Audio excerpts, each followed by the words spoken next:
pun tanpa ada mahasiswanya. Gak apa-apa. Terima kasih yang sudah hadir. Ada 6 orang. Berapa ya? 6 orang termasuk saya. Gimana kabarnya semuanya? Alhamdulillah baik, Pak. Oke, ya, terima kasih banyak. Dan salam. Sampai sejauh ini bagaimana mengawali hari-harinya? Apakah seperti biasa kalian ya di rumah aja atau ada aktivitas lain? Ya, Sebentar. Saya kemarin ikut parade teater Jawa Timur, Pak.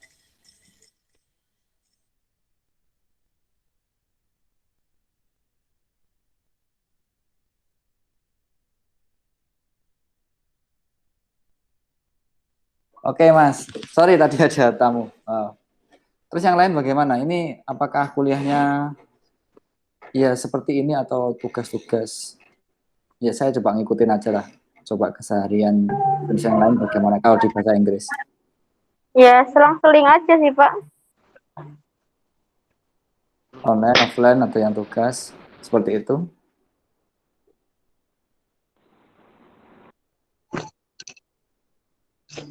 Iya, atau bagaimana?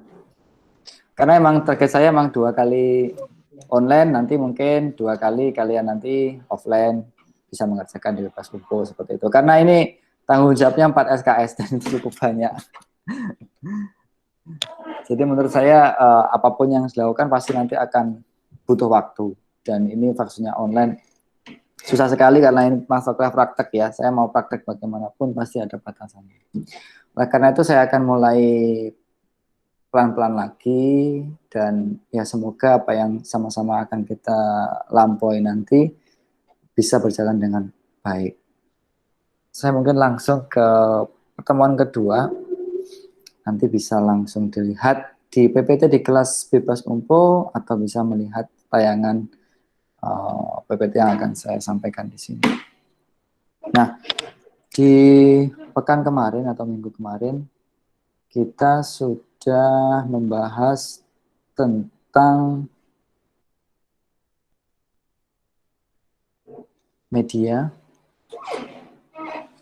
pembelajaran, dan pembelajaran itu sendiri.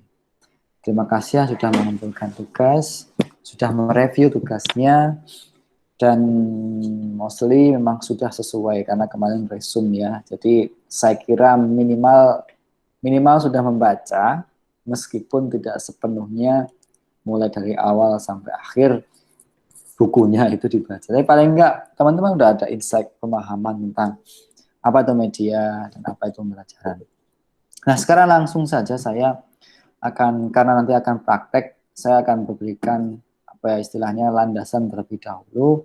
Target saya mungkin di pertemuan 5 nanti kalian sudah menyusun yang namanya skrip atau rancangan media yang akan kalian buat. Dan saya harapkan hari ini nanti saya sudah output mata kuliah ini selain perkuliahan, saya sudah dapat nama-nama kelompok yang nantinya akan kita buat bareng setelah kuliah. Dan langsung saja saya akan membahas tentang the ADDIE model atau ADDIE model, itu analysis, design, development, implementation, dan evaluation. Nah, kenapa kita pakai model ini? Saya akan kenalkan banyak model dalam perancangan media pembelajaran. Namun yang paling sering kita temui adalah ADDIE dan SUR atau model CAN. Nanti akan saya sampaikan juga model yang lain. Cuman kita selami pelan-pelan dulu apa itu ADDIE dan bagaimana implementasinya dalam proses perencanaan pembuatan media sampai ke implementasi plus evaluasinya. Pertama ada analisis. Apa tujuannya sebuah media tersebut? Kalau kita kerucutkan dalam situasi kelas, mungkin ini bisa dipakai dalam need assessment-nya, analisis kebutuhannya. Bisa pertama tujuan pembelajarannya apa? Misal mengenalkan nama benda dalam bahasa Inggris, atau mengenalkan nama warna, atau mengenalkan tenses. Itu objektifnya harus dibuat terlebih dahulu. Yang kedua adalah analysis. Mengapa itu dibuat? Kalau memang sudah ada media yang lain, ya nggak perlu dibuat. Nah, makanya kita perlu measures. Jadi diukur juga ketercapaian nanti seperti apa. Kalau sudah dicapai dengan media yang lain, ya sudah nggak perlu dibuat lagi. Atau mungkin dimodifikasi. Nah, itu landasannya kalian membuat nanti untuk mendesain. Kemudian audiensnya atau muridnya, know, learn, resources. Apakah mereka paham? Bagaimana cara mereka belajar? Dan sumber-sumber daya apa yang akan dibutuhkan? Itu harus wajib ada di fase analisis. Kemudian desain. Desainnya harus mampu merangkum dan mencakup tentang konten, ide-ide, format, aktivitas, dan bagaimana cara membuatnya. Jadi ini seperti skrip. Desain ini bagaimana, kemudian kalau yang paling sering oret-oretannya lah. Desainnya adalah oret-oretannya. Jadi bagaimana konten itu, bagaimana ide-idenya, bagaimana format dan aktivitasnya, sampai bagaimana cara mengukurnya. Harus jelas. Kemudian pengembangannya seperti apa? Pilotnya, projectnya, atau reviewnya, atau materialnya, prototype. Ini harus berupa apa? Apakah semacam models, atau materi, atau prototype? Pengembangannya harus sudah jelas. Yang kelima ada implementasi. Implementasi ini berkaitan dengan bagaimana memakai setelah tahap analisis, desain, dan development kalian lakukan. Jadi setelah analisis, desain, development kalian lakukan. Harus ada implementasi. Yang terakhir ada evaluasi. Jadi setelah fase 4 ini dilalui, ini seperti siklus, harus dilakukan evaluasi. Evaluasi sebagai dasar analisis nanti pengembangan media yang lain. Taruhlah kalian tadi ingin membuat media tentang pengenalan tensis. Audiensnya siapa? SMP kelas 7 misal. Bagaimana basicnya? Berapa anaknya? Sumber daya apa yang ada? Mereka sudah bisa pakai laptop apa belum? Ataukah harus bagaimana? Itu harus ada di fase assessment dulu. Kemudian baru didesain kontennya seperti apa, ide-idenya bagaimana, sampai nanti format medianya apa, apakah audio atau video visual, ataukah multimedia, dan sampai nanti pengembangan sampai evaluasinya.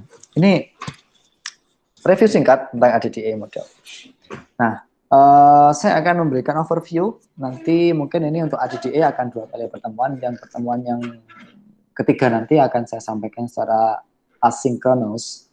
Jadi dalam model e-learning itu, sekarang kan kita e-learning ya, itu ada synchronous mode dan asynchronous mode. Jadi synchronousnya sekarang ini kita live, kita bisa tanya jawab langsung tanpa ada yang tatap muka, tapi bisa langsung mengakses. Mengaksesnya seperti apa? Kalian bisa bertanya dan saya langsung bisa jawab. Itu synchronous. Nah, asynchronous bagaimana kalau asynchronous? Asynchronous itu kebalikannya. Kita tetap bisa mengakses, namun itu berupa rekaman. Jadi misal saya video, kemudian kalian nanti mengaksesnya via YouTube atau media yang lain, itu asynchronous. Kita tidak bisa langsung memberikan feedback. Jadi seperti itu. Nah, hari ini saya mungkin di tahap analysis dulu, design development. Jadi step 1, step 2 and 3 nanti mungkin akan kita sama-sama praktekkan di pertemuan ketiga, atau kita laksanakan di pertemuan ketiga. Nah, kemudian ini mungkin overview dari materi kita. Kemudian apa itu pembelajaran? Sudah kalian bahas kemarin.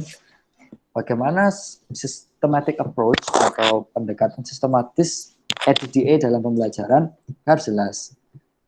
Dan kemudian overview of the ADDA model, origin of the ADDA model, dan alternatif ADDA model. Ada camp, Dick and Carey, nah Nick and Gustavan model. Banyak sekali model perencanaan pembelajaran, tapi yang jelas yang pertama kita pelajari sekarang adalah ADDA. Pertama, kita akan tahu bahwa ini adalah model import ya.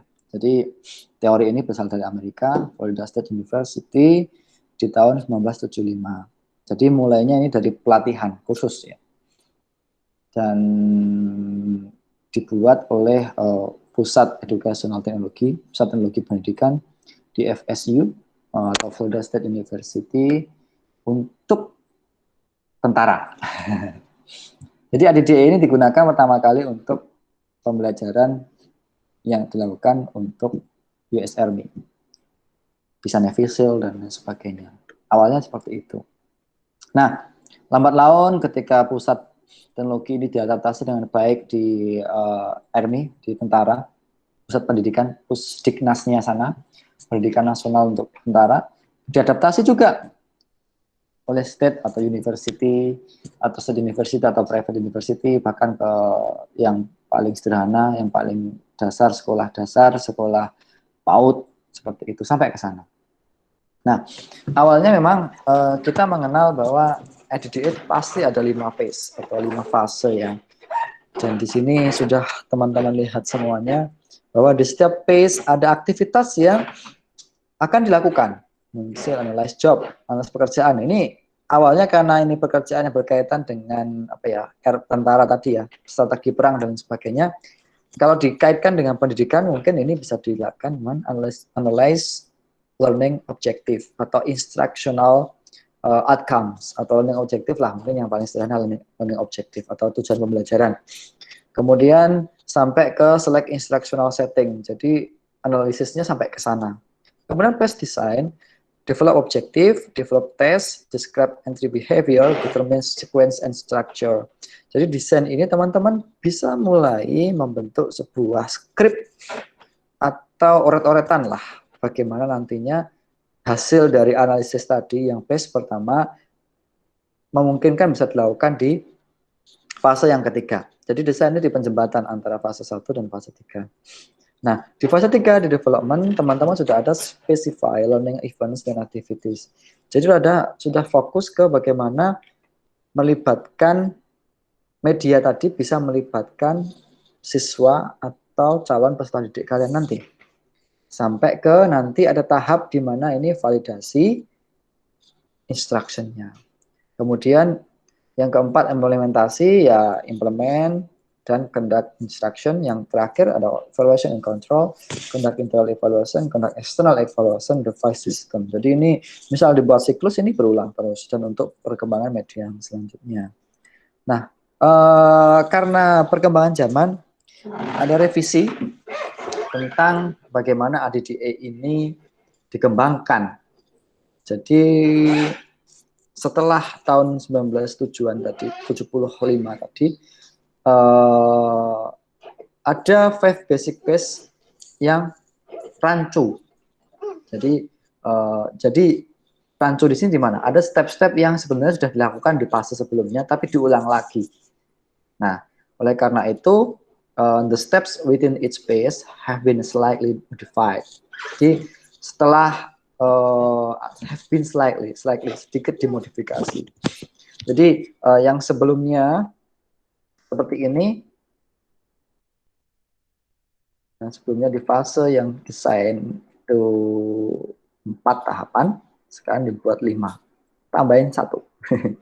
jadi lebih detail lagi ya ADDA model. Jadi yang paling jelas nanti apapun phase yang teman-teman lakukan, saya sarankan fase-fase ini tidak ditinggalkan begitu saja. Ya meskipun ada analisisnya, need assessment itu pasti dan harus dilakukan ketika merancang sebuah media pembelajaran. Kita nggak bisa membuat media tanpa tahu tujuan media tersebut untuk apa dan bagaimana cara menggunakannya ya. Kemudian saya akan singkat ke model. Nah ini nanti akan saya sampaikan. Nah ini adalah bukan saingan ya, tapi alternatif model. Kalau di the CAM model ini ada perbedaan yang paling mencolok adalah di evaluasinya, ada formative dan summative evaluation. Jadi instructional problem, learning characteristic, task analysis itu menjadi sebuah kesatuan. Kalau di sini ada elemen yang terpisah. Jadi di sini, tetapi di satu fase. Jadi mesti di awal ini, kemudian lingkaran yang kedua ada revisi. Yang pertama planning dulu, kemudian ada yang kanan ini ada summative evaluation, kemudian ada project management, ada support services, dan yang paling dalam inilah konten-konten yang akan teman-teman lakukan. Kalau menurut hemat saya, kalau saya mempelajari teori yang paling mudah itu ketika ada tahapannya ya, ada fasenya. Oleh karena camp model ini tidak begitu favorit dikembangkan oleh para instructional kreator di Indonesia atau kreator pembelajaran karena mungkin agak sedikit susah dipahami. Karena di sini antara tahap 1 dan tahap 2 dan tahap 3-nya di sini belum begitu clear terlihat. Hanya sebatas kita memahami oval dan ketika masuk ini bisa pakai instructional problem, bisa pakai karakteristik dan lain sebagainya. Jadi ini silakan pakai ini, cuman menurut pengalaman saya ini jarang sekali digunakan untuk camp model, tapi bisa dilakukan. Kemudian Dick and Carry. Nah, yang paling apa ya? Dick and Carry juga menurut hemat saya bisa dilakukan karena dia ada tahapannya. Nah, ini yang saya gunakan, saya menggunakan Dick and Carry dalam tesis saya. Saya menggunakan Dick and Carry dalam mengimplementasikan model media video. Jadi mulai dari interview instructional goals sampai ke developnya. Di sini ada tahapan-tahapan. Ada uji coba kelas 1, uji coba kelas 1, uji coba 1, uji coba 2, uji coba 3. Jadi sampai ke develop and conduct informative evaluation-nya harus jelas. Dan di sini tahapan-tahapan ini sebelum dipraktekkan itu harus melalui tahapan di mana teman-teman membuat semacam pilot media ya atau prototype. Jadi di sini harus jelas sebelum praktek itu harus ada yang namanya evaluasi media pembelajaran. Jadi ketika nanti membuat skripsi, sebelum turun ke lapangan medianya harus divalidasi dulu. Nah, yang paling sering digunakan adalah ADDA dan Dick and Carry ini. Nah, ini ada model yang lain lagi. Kalau yang ini Gustafson model, ini ya juga bisa dilakukan, ada problem determination, design, dan development.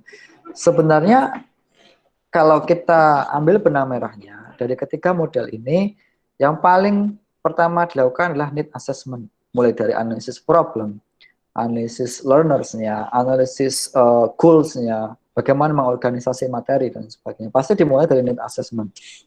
Jadi apapun yang akan kalian lakukan nanti, yang jelas pertama adalah harus wajib ada analisis kebutuhan yang akan digunakan dalam pemanfaatan media pembelajaran.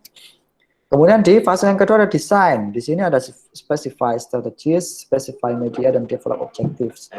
Jadi di sini singkat problem determination, design, dan development. Di development itu ada analysis result, sampai nantinya di revise material. Kalau di fase yang lain, revisi atau analisis ini di fase yang lain. Cuman kalau di Gustafson cukup di fase development udah selesai, udah finish. Jadi ini hemat apa ya? Hemat tempat. Kalau teorinya ini hemat teori, nggak perlu banyak tahapan. Cukup 3 tahap saja. Apakah mau dipakai? Silahkan. Nah, kembali lagi ke ADDA. Nah, di sini tujuan dari ADDA ini adalah effective instruction. Jadi pembelajaran yang efektif. Dan yang paling populer, saya bilang, yang one of the most popular models in instructional design. Ini yang paling populer. Karena sampai sekarang ini masih dipakai. Ya, apalagi era e-learning sekarang, ini pasti dipakai. Outcome wise step fits into the subsequent step. Jadi hasil dari setiap fase itu memiliki subsequent step, memiliki bagian-bagian langkah yang terbaca dan bisa dilakukan. Jadi kalimatnya sudah sangat teknis sekali dan mudah dilakukan. Makanya tadi saya bilang, bisa dibandingkan dengan model lain, ADDA ini lebih mudah dipahami. Kemudian evaluation is ongoing throughout its layer of design. Jadi setiap fase itu ada evaluasinya, teman-teman. Setiap fase ada evaluasinya, itu hebatnya ADDA. Nah, sebagai pengingat bahwa di ADDA design ini mulai dari analysis, design, development, implementation, dan evaluation. Ini stepnya untuk training atau learning needs, learning objective, training objective, dan apapun. Startnya lampu hijaunya dimulai dari fase desain. Dan tadi saya bilang di awal, evaluation is ongoing throughout each layer of design.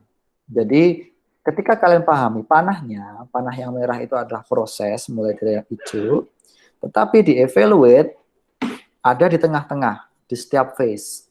Jadi setiap phase analysis, design, develop, implement, evaluate, itu ada proses evaluating. Jadi ini hebat sekali ketika bisa dilaksanakan, dipraktekkan, nanti di landasan teori skripsi kalian. Dan saya langsung ke need analysis. Need analysis atau need assessment itu adalah mengolektifkan data atau mengumpulkan data dan mengidentifikasi gap atau barrier, batas antara actual and desired performance. Jadi kalau bahasa filsafatnya Dasein Dasolen, yaitu antara kenyataan yang ada, actual and desired performance, dan Dasolen, dan harapan. Jadi teman-teman di sini misal pengen membuat sebuah media, aktualnya apa? Kenyataannya apa? Apakah pertama butuh nggak anak-anak itu media itu? Yang kedua, ada nggak materialnya? Yang ketiga, tujuan pembelajaran apa sih yang akan kita selesaikan? Nah, makanya di tahapan need assessment ini, teman-teman diharapkan dapat mengidentifikasi yang pertama instructional goals and its effectiveness in reaching this. Jadi, instructional goal, tujuan pembelajaran, dan keefektivitasannya dalam bagaimana mencapainya. This ini refers to goals-nya. Kemudian discrepancies between current and future learning performance. Di sini teman-teman juga harus melihat perbedaan antara yang ada dan future learning performance, dan harapan-harapan apa yang teman-teman akan ingin dapatkan di masa depan. Istilahnya ini tujuan belajarnya harus tercapai. Type of learning goals needed. Jadi bermacam-macam gaya belajar. Misal ada auditory, ada visual, ada kinestetik. Teman-teman harus belajar learning style-nya anak-anak juga. Ketika mereka suka yang auditory, berarti banyak media yang berkaitan dengan rekaman. Seperti belajar TOEFL kan harus banyak mendengarkan dari rekaman. Karena ketika ujian TOEFL nanti kan mereka tidak melihat videonya. Jadi harus terbiasa setiap hari mendengarkan rekaman-rekaman TOEFL yang fokusnya listening. Kemudian yang keempat, target students for the program. Jadi program pembelajarannya itu harus jelas, pun target mahasiswa atau siswanya pun juga harus jelas. Mengajarkan tenses apakah pas untuk anak SD atau SMP misal seperti itu.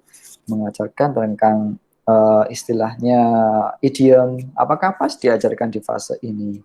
Mengajarkan bagaimana menyusun kalimat, writing, grammatically, dan sebagainya, apakah pas. Itu teman-teman yang bisa menentukan. Jadi wajib di fase need assessment ini, the information must be clear. Informasinya harus benar-benar clear. Nah, ini yang akan sama-sama kita perbaiki adalah di sebentar ada yang masuk. Ada 10 mahasiswa. Oke, selamat datang yang baru bergabung. Ini saya rekam, tenang aja, nanti yang baru bergabung bisa melihat di Bebas Umpu, nanti akan saya record di sana. Identify goal. Jadi di analisis need assessment ini teman-teman saya ulangi lagi, identify goal. Identify goal. Jadi mengidentifikasi, memetakan tujuan pembelajarannya. Pengen belajar apa sih? Pengen mencapai apa sih? Anak-anak pengen bisa apa sih? Kemudian gather analyze data. Gather atau analyze data. Coba kita. Assalamualaikum, Sir. Ya, waalaikumsalam. Kaman, bagaimana? Sorry, sir. Ya. I'm with my friends that we got some permission this morning. Yeah. Has entered this meeting. Yeah. Yes. Of course you can. So you can continue to listen my speech in this lesson, and don't worry. Who are late can see my YouTube. And Okay, sir. yes. May I I will continue listen ya? carefully. Yes, great, thanks. Oke, next. Saya sampaikan dari gadget analysis data ya. Tadi saya ke sini. Jadi ketika teman-teman sudah mendapatkan goals-nya, go on in the analysis data ya. Jadi kalian harus tahu database awal. Tadi saya bilang ya, jumlah siswanya berapa, gaya belajarnya apa saja, bisa auditory, visuals, or kinesthetics. Kemudian di situ apakah ada learning problemnya, apakah ada masalahnya di situ. Misal tidak ada masalahnya, ya sudah tidak usah dibuat media pembelajaran, kan nggak perlu. Tetapi jika ada, continue, refer back to teacher. Jadi sandarannya ada tetap guru. Kalau guru siap untuk mengembangkan, ya kita langsung ke identify performance gap, identify instructional goals, propose solution, evaluate option, estimate budget and timing. Penting ini ya, meskipun di fase sekarang kita nggak ada budget, paling tidak kita tahu dan kita mengerti timing-timingnya. Jadi misal yang baik ya, teori online learning seperti sekarang ini, kalian melihat saya kuliah ini secara online, itu otak manusia secara visual bisa menerima informasi maksimal 30%. Maksimal 30% ya teman-teman. Maksimal 30%. Saya belum menyalakan video ya. Oke, maksimal 30%. Maksudnya apa sih maksimal 30%? Menurut rata-rata penelitian, ketika anak didik kalian melihat audio dan video secara bersamaan, maka pengetahuan yang diperoleh menurut teori Edgar Delcourt atau kerucut pengetahuannya Edgar Dale, itu pengetahuan yang disampaikan itu bisa terserap 30%. Nah, apa sih hubungannya? Oleh karena itu, ketika saya online kayak gini, maksimal mungkin 30-40 menit itu sudah sangat lama. Bahkan beberapa ahli menyampaikan 3 menit selesai kuliah, anak-anak istirahat dulu, mahasiswa istirahat dulu. Karena nggak ada yang masuk nanti setelah 30 menit. Kalau online ya, kalau online. Karena banyak sekali distraction. Kalian banyak sekali gangguan. Di sekitar kalian, saya yakin banyak sekali gangguan. Saya pun juga, di sini pun juga banyak gangguan juga. Misal ada tamu masuk, ada mahasiswa, bimbingan, dan sebagainya. Itu kan distraction juga. Jadi 30 menit to be mungkin 40, maksimal 1 jam, itu mungkin waktu yang paling pas untuk mendapatkan 30% tadi. Oleh karenanya teman-teman harus paham hal-hal tersebut agar nantinya bisa menjadi dasar pemanfaatan dan pembuatan media pembelajaran. Nah, contoh sekarang juga, saya distraction juga nih ketika menjelaskan ada seseorang kemarin, tapi nggak apa-apa. Ini bagian dari kelebihan dan kelemahan online learning. Teman-teman di sini selain belajar merencanakan online learning, nantinya juga akan mengetahui kelemahan dan kelebihannya online learning. Nah, sekarang ini interaksi pun meskipun ini bisa directional ya, you can easily raise your hand, wave on me, and ask a questions. But kita nggak ada in touch, kita ada sentuhan, nggak ada sentuhan sama sekali. Maksudnya ketika di kelas mungkin kita bisa ada interaksi yang ada tatap muka ya. Teman di sini there are many pros and cons in the online learning. Ada pros and cons-nya, ada kelebihan dan kelemahannya. Kelebihannya mungkin sekarang kalian bisa mengakses di mana saja, tapi cons-nya ya kamu mau tahu sendirilah. Nah, sekarang during analysis, the following is identified: the learning problem, the goals and objectives, the students need existing knowledge. Nah, dari 3 ini, insya Allah teman-teman paham. The learning problem, the goals and objectives, the students need existing knowledge. Existing knowledge, what is existing knowledge? Ayo, saya coba kasih feedback dulu. Apa itu existing knowledge? Silahkan raise your hand. Apa itu existing knowledge? Listen carefully. Please speak up. Open your mic, please.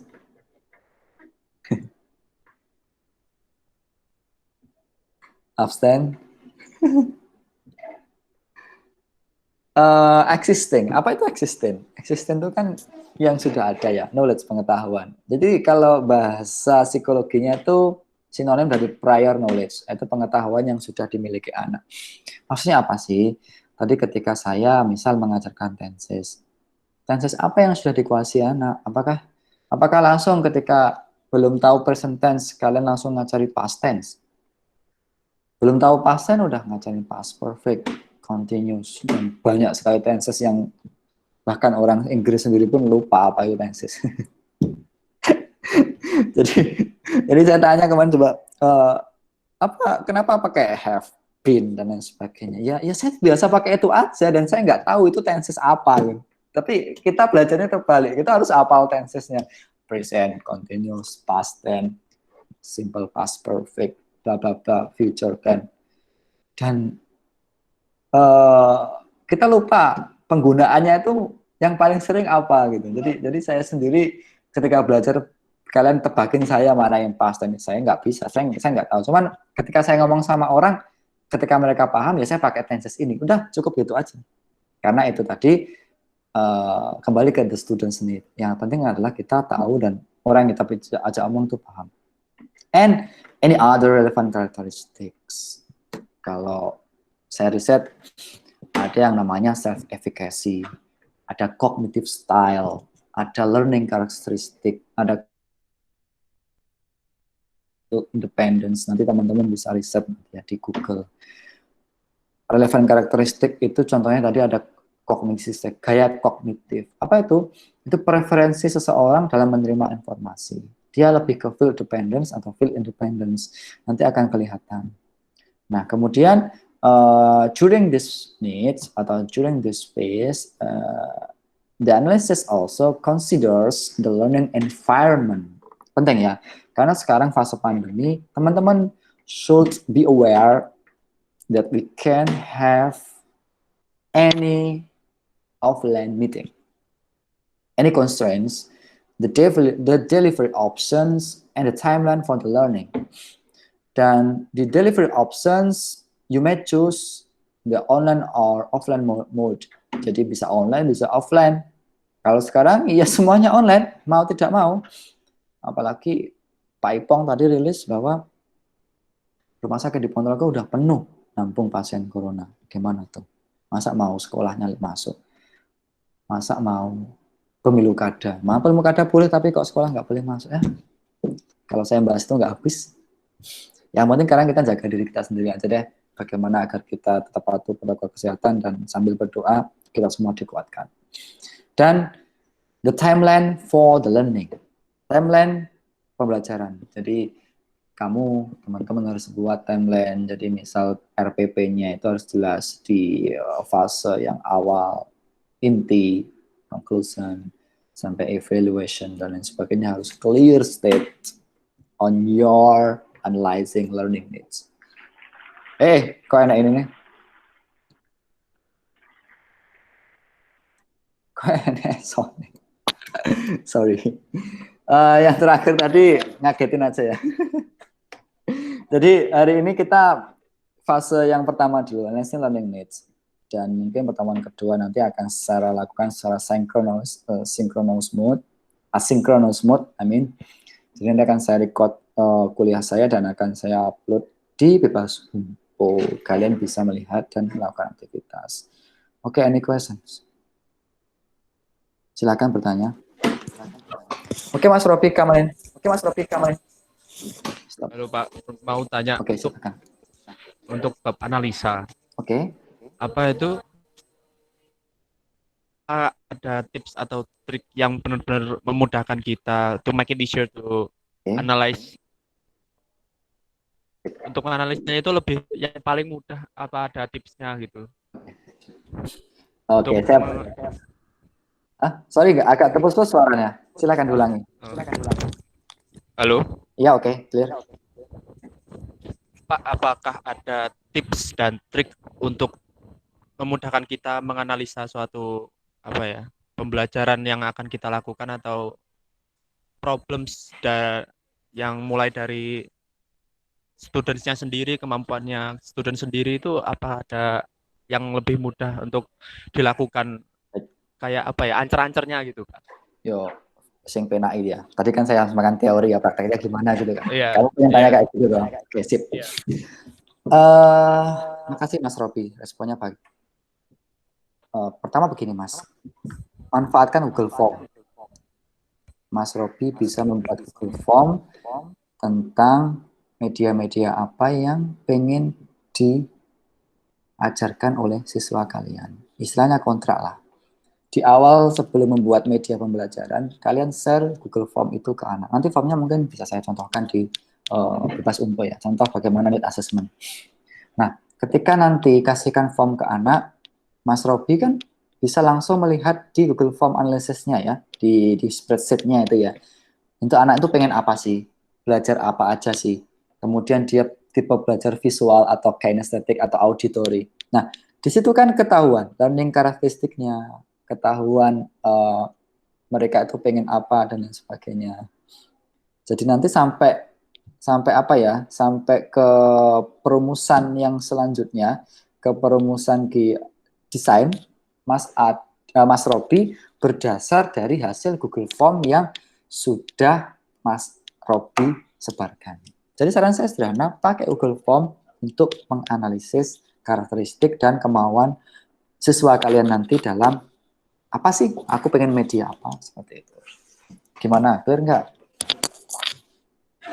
Oke Pak, terima kasih. Oke, clear ya. Jadi pakai Google Form. Yang lain?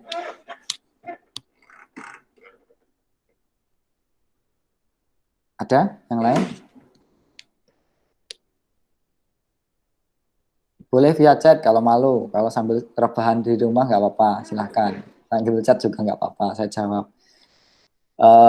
Silahkan, ini sangat saya bebaskan sekali kalian mau mode belajarnya seperti apa. Yang penting kalian dapat sesuatu dari perkuliahan ini. Enough? Oke. 1, 2, 3, 4, 5, 6, 7, 8, 9, 10. Oke, enough ya. Berarti begini, teman-teman, nanti setelah ini saya minta membuat grup. Ini ada berapa? 17 ya mahasiswanya ya.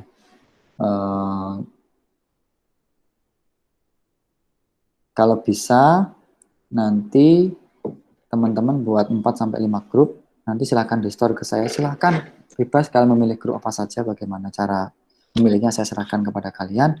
Saya terima store nama, nanti silahkan store ke saya, dan nanti di pertemuan ketiga kita bahas teknisnya. Oke, cukup sekian ya. Apakah ada yang tanyakan lagi sebelum saya tutup?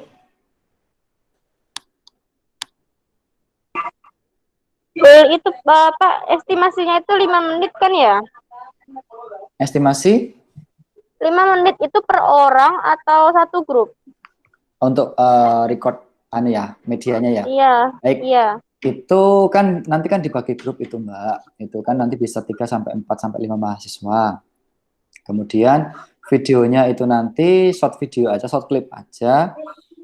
Maksimal 5 menit aja, nggak apa-apa. Kita untuk latihan pertama maksimal 5 menit dulu aja. Oh.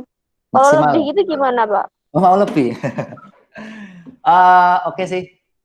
Tujuan saya bisa diupload di platform-platform yang banyak diakses anak-anak, Instagram atau cuman kalau kalian pengen ini pertama dulu, saya pengennya 5 menit dulu aja. Nanti kalau yang kedua boleh sampai 30 menit, oke.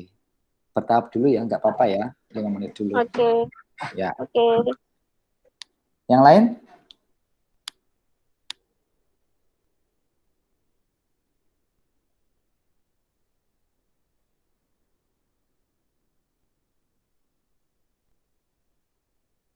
Yang lain? Clear? Oke ya, bagi aja yang baru bergabung, saya kira banyak aktivitas kalian hari ini.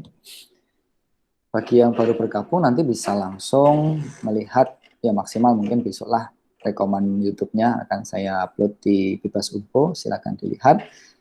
Dan terima kasih banyak atas waktunya. Minggu depan kita nggak seperti ini, kita pantau aja di Bebas Unpo-nya aktivitasnya seperti apa. Saya janjikan 2 kali online synchronous dan 2 kali online offline atau asinkronus, agar tadi ada variasi dalam pembelajaran e-learning. Oke, terima kasih banyak atas responnya. Assalamualaikum warahmatullahi wabarakatuh. Waalaikumsalam warahmatullahi wabarakatuh.